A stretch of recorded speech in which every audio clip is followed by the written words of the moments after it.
Hi guys! Welcome back to my YouTube channel and this is Proud Waray. So today's video po ay gagawa po tayo ng konting update sa ating munting dream house na pinapagawa sa Pilipinas, ang ating journey for being OFW dito sa Singapore. Ang tawag dito ay katas ng Singapore bilang isang OFW po. So ito na po ang ating update sa pangatlong pagkakataon natin na magbibigay po ako ng share sa inyo. So, if you like this video, just give me a thumbs up and subscribe. And don't forget to hit the bell button para lagi kayo ma-notify sa aking mga latest video o ang aking mga i-upload sa aking YTC. So, let's start na po kung saan na po nagpunta o ano na po ang ganap o hanggang saan na ba ang inabot sa ating pera na pinadala natin sa Pilipinas at kung ano na ba itsura ng ating dream house.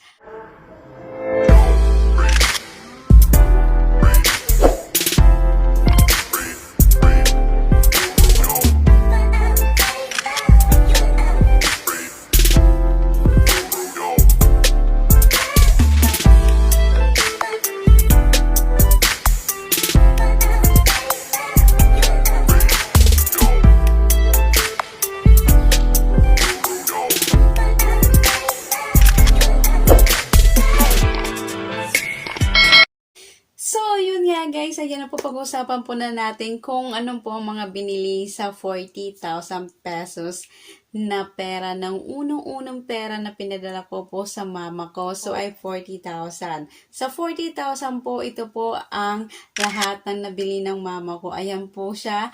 Ayan, semento, steel bar, mga pako, another steel bar, another semento na naman. So, yun po, lahat po, yan po, ipapakita ko na lang po sa inyo. Mahirap ko kasi nasabihin ko po. Ayan, basta ayan po lahat ng mga materialis po na binili ng mama ko worth of 40,000 pesos. Pero guys, sa 40,000 pesos po yun is may sobra pa po yun na 3,000. Sa 3,000 na sobra sa 40,000 ay ginamit ni mama pambayad dun sa naggagawa sa pandait sa helper, sa labor, doon, binayad po kasi ang sweldo po sa dalawa na yon is yung sa labor po is nasa 850 a day. So, bali, yung 3,000 is 2 days po na pasok plus yung expenses po doon. Yung merienda, para sa tanghalian na pambiling ulam, doon po nang kinakaltas ng mama ko. Simula ng paggawa ng aking dream house. So, naipakita ko na po kung anong itsura ng aking unang-unang picture. Ayan po ang unang-unang picture po. So, nakikita nyo lang po yan is nabuhangin pa lang. So, pagpasok po ng another day is ito na naman po. Din pagpasok na naman po, pang 5 araw, ayan na po siya. So, ang itsura na po ng bahay ko today is that 8 working days for my dream house is nakaka-shock at nakaka-overwhelm po kasi nakikita ko na po yung kabubuan ng aking bahay na may nakakita na ako ng bintana. Di ba guys? Bintana guys. Yung sa totoo lang guys, mahirap magpagawa po ng bahay na akala ko ganun lang po kadali. Sa panahon po ngayon, napakamahal ng materialis po. Sobra po. At ngayon ko po naranasan, nagiging zero balance po ako. Sa totoo lang, BPI ko, as you can see, yan lang po ang laman. UB ko, ito lang po ang laman. GCash ko, ito lang po ang laman. Coins ko, ito lang po laman. Sa totoo dati, na hindi pa ako nagsisimula magpagawa po ng bahay, ay lahat po ng online banking ko is may laman po yan. BPI ko, UB ko, GCash ko, CoinSpeed ko, lahat po yan may laman. But for now on po, wala na po talagang laman. Nagiging zero balance. Kung may laman po, ilan-ilan lang po. So, ganun po kahirap ang wala pong pera. At nagpapasalamat din naman ako kasi sa mama ko talaga, yung mama ko talaga yung nagtitipid pambili ng mga materyales at kung paano niya budgetin yung pera, mabuo lang po yung dream house ko. Kaya nagpapasalamat din po ako kay mama kasi hindi 'di ba, yung iba naman na tayo isang OFW nagpapadala tayo sa mga mahal sa buhay natin, hindi natin alam kung saan napupunta yung pera. But for me, I'm very secure na napupunta po sa tama yung pera na pinagpaguran ko. So, I'm very appreciated and napakasaya ko po na andyan yung magulang ko na lagi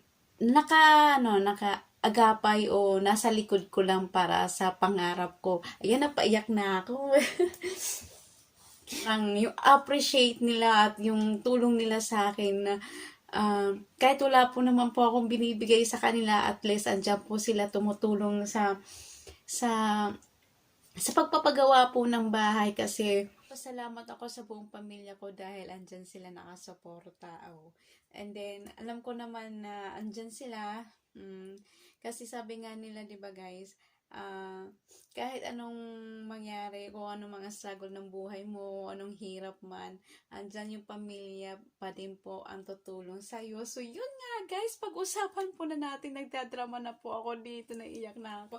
So, yun nga guys, ayan na po, nasabi ko na po ang unang budget ko para sa bahay ko na 40,000. So, yun nga, ang hollow blocks lang po na binili ng mama ko is nasa 750 po, is na worth, di ko malala kung magkano po ang hollow blocks. So, ang hollow blocks ng mama ko nabili is nasa 750 worth of 7,700. So, ang hollow blocks po, 750 pieces lang po, bali worth of 7,700 po. And then, yung, ano naman po, yung semento naman, binili ng mama ko is 30 pesos. 30 pesos po siya. Ayan, yung nasama na po sa 19,360 and also yung sa paglalagari ng nyog. Hindi ko alam ang tawag doon. Yung sinso bang tawag doon ay umabot po ng 3,500. Yung sa nyog, 3,500 po. Yung po lahat-lahat po, so nakompleto po lahat ng materialis ko para mabuo po yung bahay. So yung mga kulang-kulang na lang po ng mga materialis, pag napapaubos na po, tulad dati naubos na po yung semento, 10 na lang natira, so nagdagdag ulit kami ng another 10. Nung steel bar nagkulang po, nagdagdag na naman po kami ng 10. Yung alam niyo po guys, kailangan yung pera mo, pag wala kang budget na ganong kalaking pera para sa dream house mo, bibili ka na lang ng mga materials na needed at yung paunti-unti lang po na kailangan araw-araw. Alam ko mahirap talaga ngayon ko na po nararamdaman na ganun po pala kahirap gumawa ng bahay. Pero as usual, and the end of the day naman po, makikita mo naman po yung resulta, yung pinapangarap mong bahay, kung anong itsura. So, I'm so excited po kung ano po ang kakalabasan. So, yun nga po, sa 8 working days po, ito na po ang aking bahay na naganap po. So, napakasaya ko po sa nakikita ko, guys.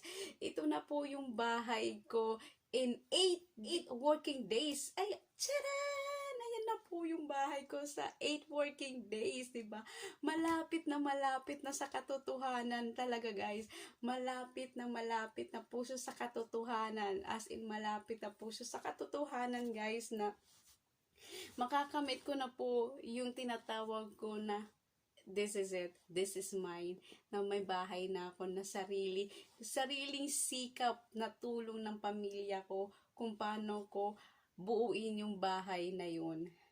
At also, bilang isang OFW dito sa Singapore, as I said po, nag-Saudi po ako 2016 to 2018, kaso wala pong nangyari sa pera ko. May nangyari man, nagpagawa man po ako ng bahay, parang renovation lang naman po yung bahay dun sa ex ko, at marami din naman ako naibigay dun. So, wala din, hindi ko rin naman po yun nakuha. So, sabi na rin naman ng tatay ko, pera lang yun, gamit lang yun, so makikita ako pa yun. So, yun nga guys, siguro lahat na nangyari sa struggle ng buhay ko is may kapalit naman na biyaya.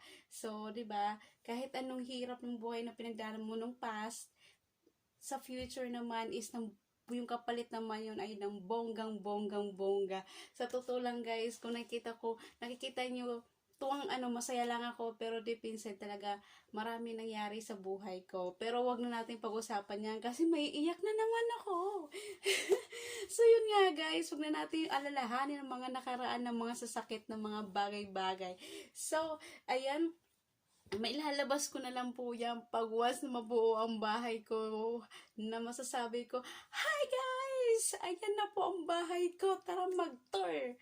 May house tour na po tayo, di ba? Ang napakasaya yun, napakasarap po ng feeling. Oh, di ba? Saya na magkakaroon po ng house tour. Ayan, kataas ng isang OFW bilang dito sa Singapore. So, napakasaya po.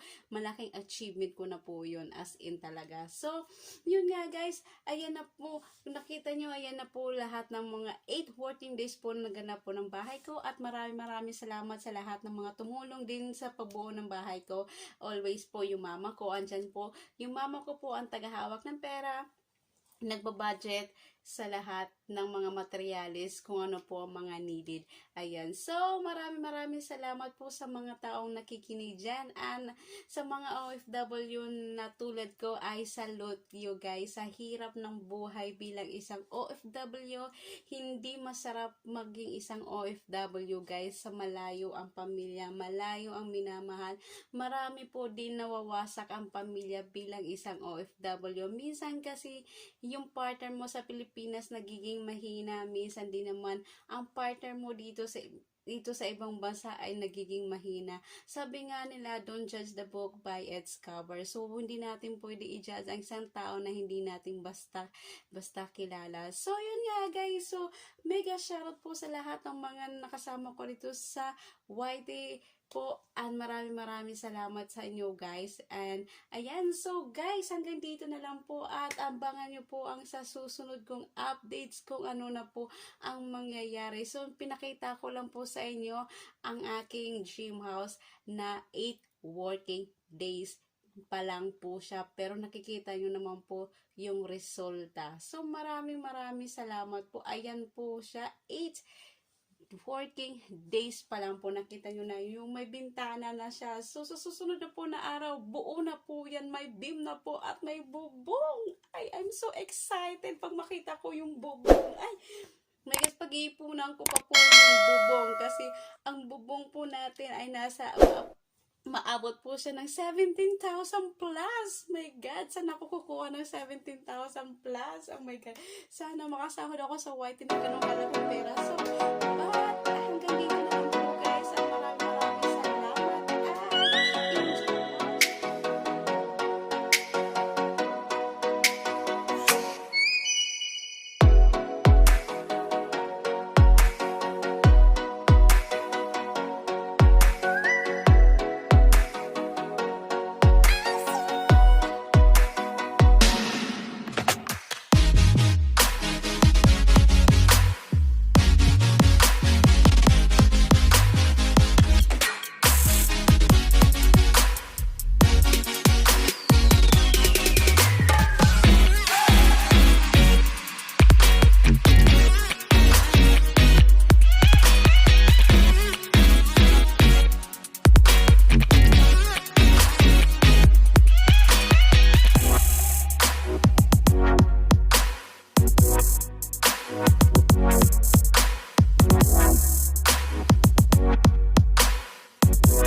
So, yun guys, maraming salamat. I enjoy watching sa aking mga videos. So, maraming salamat. Bye for now!